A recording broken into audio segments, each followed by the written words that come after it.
kita tahu yang rang undang-undang ni dalam yang tertera dalam perkara 15 oleh Marang ini ada satu implikasi yang sangat besar terhadap undang-undang di negara kita ni, yang sepatutnya kita harus lebih consultation dengan pihak pelbagai masyarakat. Dan kenapakah yang ini the last one you bring it up? Yang Tuan Speaker yang membenarkan yang terakhir sekali ini dibentangkan, dinaikkan tanpa mengira yang sebelum ni ada lagi banyak yang usul yang dibentangkan oleh Menteri Kewangan, seperti yang Barat berhormat, dan lain. Seperti yang berhormat, duduk yang berhormat. Saya paham itu yang berhormat. Order paper setiap hari depan saya. Saya paham.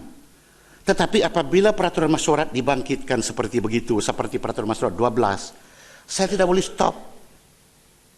Tugas saya cuma memastikan tafsiran peraturan mesyuarat saya buat dengan sebaik mungkin, tanpa mengambil kira agenda politik siapa-siapa.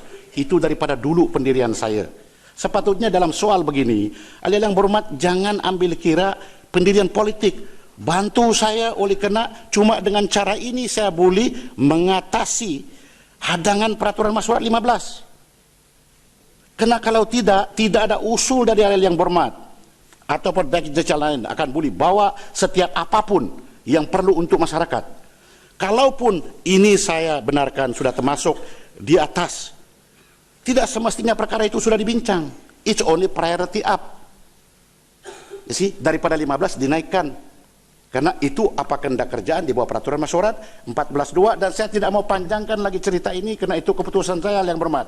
Siapa tidak setuju, sapote. Saya sedang berhujah.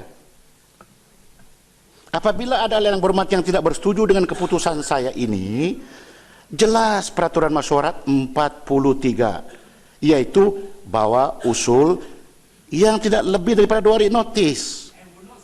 Kalau begitu, kalau kerajaan mau bawa 14.2, can. Why not? If I can create a position like this, why not? You see? Jadi kalau ada lagi dibantai ini, berdiri lagi yang berhormat, huah-huah lagi, saya terpaksa gunakan kuasa saya di bawah peraturan mesyuarat 44. Simple is that. Jangan lagi kita buat isu yang tidak kompleks jadi kompleks.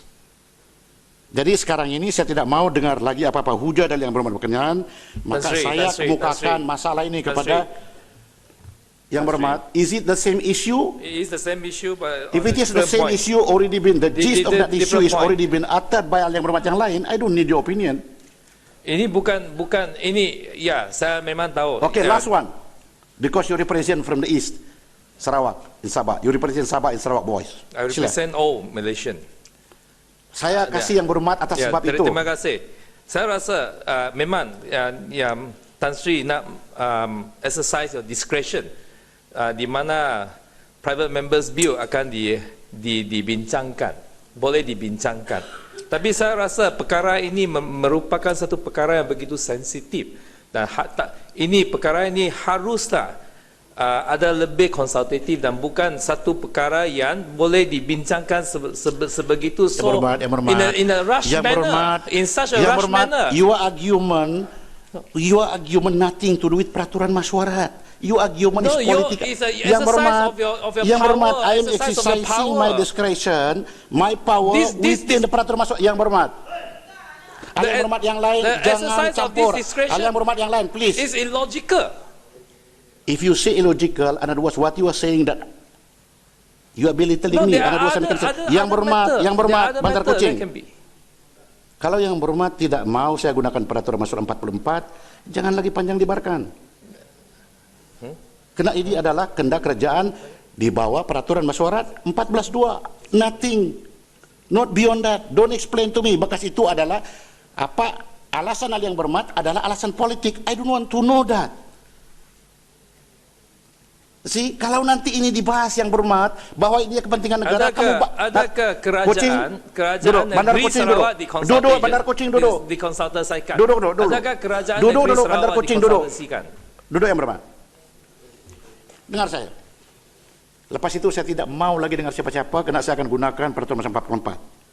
Yang berhormat, Kalau sekiranya usul daripada Marang dinaikkan di atas, kalaupun pada ketika itu dibahas, alangkah eloknya semua orang tahu, sensitivity kah tidak sensitif pun orang tahu. Selepas itu kan juga ada belah bahagian. Jadi buatlah begitu. Kenapa harus bawa saya di situ? Why? Because saya tidak melanggar peraturan masyarakat. Saya tidak melanggar peraturan masyarakat, yang berhormat. Kalau bermakna tindakan saya ini tidak persetujui, berbalik kepada peraturan 43. Jadi rundinglah kepada yang berhormat sebelah sana ke sebelah sini, bahwa saya punya decision ini wrong. I don't have any problem with that. Saya bukan ada masalah ini. Alangkah baiknya kalau decision saya ini wrong after kamu semua berundi pasal soal ini. So at least I know.